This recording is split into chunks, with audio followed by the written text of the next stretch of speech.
As part of my objective of establishing a united species under a democratic world order without borders, as dealt with in more detail in my previous videos, I have a solution for youth crime.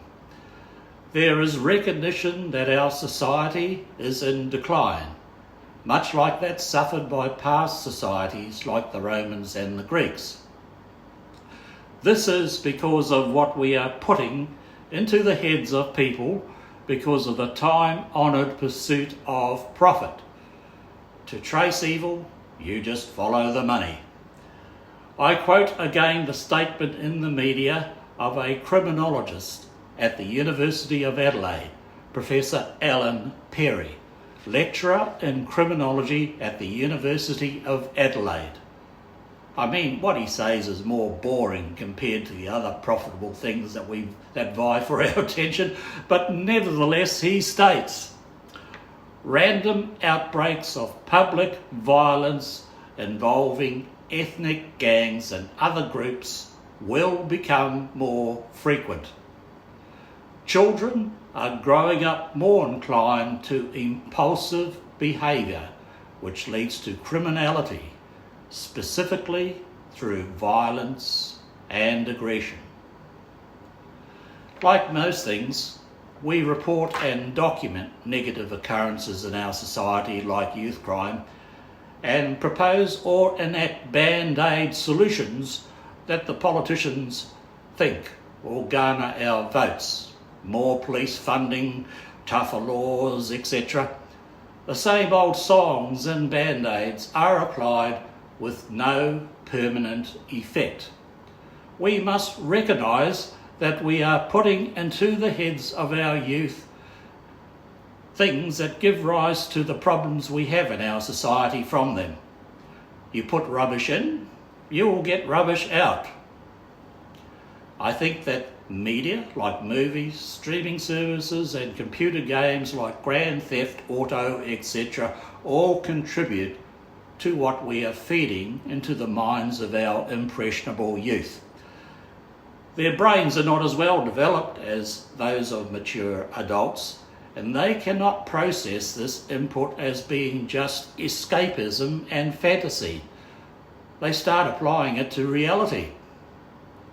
They do not realise it is not real life. They think it is real life. And in the interest of profit, more and better ways of producing it is provided.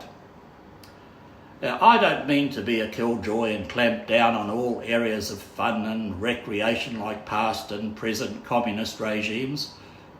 I like fun and recreation as much as anybody else, perhaps too much.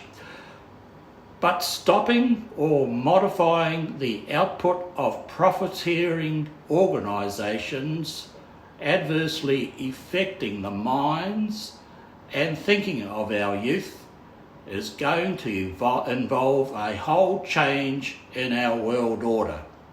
That is, a democratic world government who can exert some control on the output of these profiteering organisations. We must deal with the source, not just apply band-aids to the end effects. At the moment, the people with the money have massive political influence because political parties depend upon funding.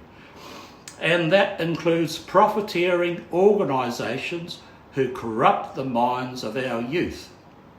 And the result is that we daily watch on the news our youth and impressionable others enacting what they learn from entertainment media.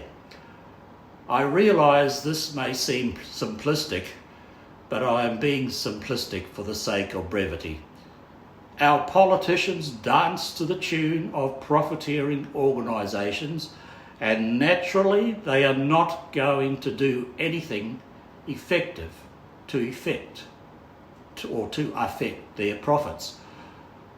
I hope input from me at this level will stimulate some intelligent debate and input from you, other than, of course, the internet trolls and others who neither help us or themselves.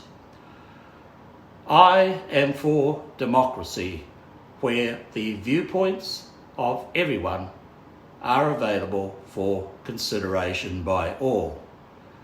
This is the best that we have at the moment, and it is the strength in a real democracy, governed by jurisprudence to ensure the right of the individual to air opinion such as yours. So what do you say? Good night.